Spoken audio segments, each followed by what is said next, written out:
Hi guys! Welcome to my channel యామ్ని 5807. ఈరోజు recipe వచ్చేసి వెజ్ శాండ్విచ్ చేయబోతున్నాను.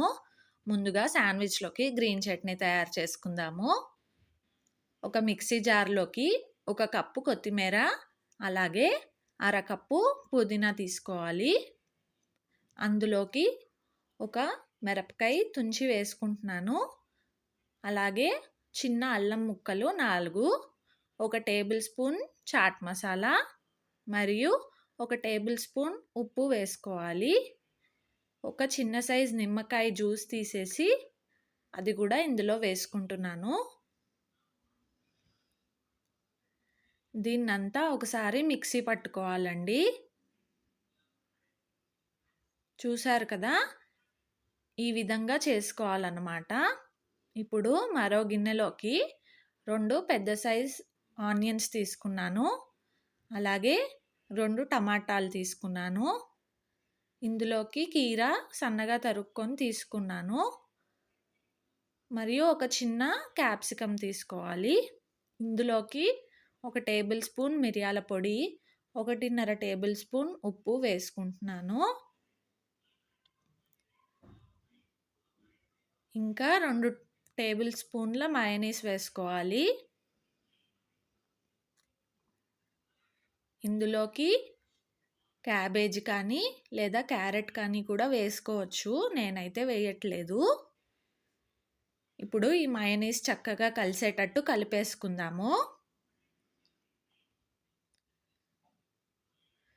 చూసారు కదా, ఈ విధంగా కలిపేసుకోవాలి. ఇందులోకి కొద్దిగా కొత్తిమీర వేసుకుంటున్నాను. ఇది కూడా ఒకసారి కలిపేసుకుందాము. నేనైతే వెజ్ శాండ్విచ్‌కి శాండ్విచ్ బ్రెడ్ తీసుకుంటున్నానండి. శాండ్విచ్ బ్రెడ్ లేదనుకుంటే నార్మల్ బ్రెడ్‌నైనా తీసుకోవచ్చు. ఇప్పుడు ఒక బ్రెడ్ స్లైస్‌కి బటర్ పూసేసి ఇందాక మనం తయారు చేసుకున్న గ్రీన్ చట్నీ పూసుకుందాము. సేమ్ ఇలాగే రెండో స్లైస్‌కి కూడా చేసుకుందాము. నేనైతే అచ్చం స్ట్రీట్ స్టైల్ శాండ్విచ్‌ని చూపిస్తున్నానండి. ఇప్పుడు ఇందులోకి ఇందాక మనం తయారు చేసిన వెజిటేబుల్ మిక్స్‌ని పెట్టుకోవాలి. దీన్ని మనం ఎవరైనా ఫ్రెండ్స్ కానీ రిలేటివ్స్ కానీ వచ్చినప్పుడు స్నాక్స్ లాగా చేసి పెట్టచ్చు. ఇప్పుడు రెండో స్లైస్‌తో కవర్ చేసేద్దాము. ఇప్పుడు పక్కకు పెట్టేసుకొని స్టవ్ ఆన్ చేసుకొని తవా పెట్టుకుంటున్నాను. దీని మీద కొద్దిగా బటర్ పూసుకోవాలి. నేనైతే నార్మల్ ప్యాన్ పెట్టుకున్నానండి. మీ దగ్గర గ్రిల్ ప్యాన్ ఉన్నా, శాండ్విచ్ మేకర్ ఉన్నా అందులో కూడా చేసుకోవచ్చు.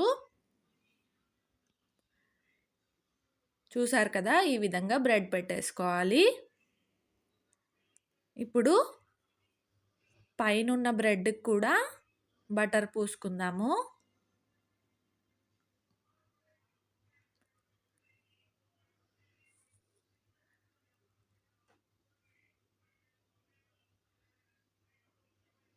ఒకసారి తిప్పుకొని చూద్దాము వేగిందో లేదో.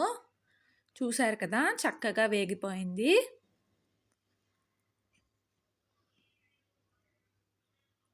ఇలానే రెండో సైడ్ కూడా వేగించుకోవాలి. ఇప్పుడు తీసుకొని పక్కకు పెట్టేసుకుందాము. రెండో శాండ్విచ్ కోసం సేమ్ ఇందాకట్లాగే బ్రెడ్ మీద బటర్ పూసుకొని గ్రీన్ చట్నీ రాసుకున్నాను. అలాగే వెజిటేబుల్ మిక్స్‌ని పెట్టుకున్నాను. ఇది నేను చీజీ శాండ్విచ్ చేయాలని అనుకుంటున్నాను. అందుకని చీజ్ స్లైస్‌ని కూడా తీసుకొని బ్రెడ్ మీద పెట్టేసుకుంటున్నాను. చూసారు కదా, ఈ విధంగా చీజ్ పెట్టేసుకొని కవర్ చేసేయాలి. అలాగే ఇందాకట్లాగా మళ్ళీ ప్యాన్ మీద బటర్ పూసుకొని బ్రెడ్ స్లైస్ పెట్టేస్తున్నాను. మనం చీజ్ వేసాం కాబట్టి లో ఫ్లేమ్‌లో పెట్టుకొని చక్కగా వేయించుకోవాలి. చూసారు కదా, పైన బటర్ పూసేసుకున్నాను. ఇప్పుడు రెండో సైడ్‌కి కూడా తిప్పుకుందాము. అయిపోయింది. పక్కకు తీసేసుకొని శాండ్విచ్ షేప్‌లో కట్ చేసుకోవడమే. నా ఛానల్‌ని ఎవరైతే ఫస్ట్ టైమ్ చూస్తున్నారో సబ్స్క్రైబ్ చేసుకోండి. శాండ్‌విచ్‌ని మనం సాస్‌లో కానీ, మయోనీస్‌లో కానీ డిప్ చేసుకొని తినొచ్చండి. చూసారు కదా! ఎంత చక్కగా వచ్చిందో. Thank you for watching. Bye bye.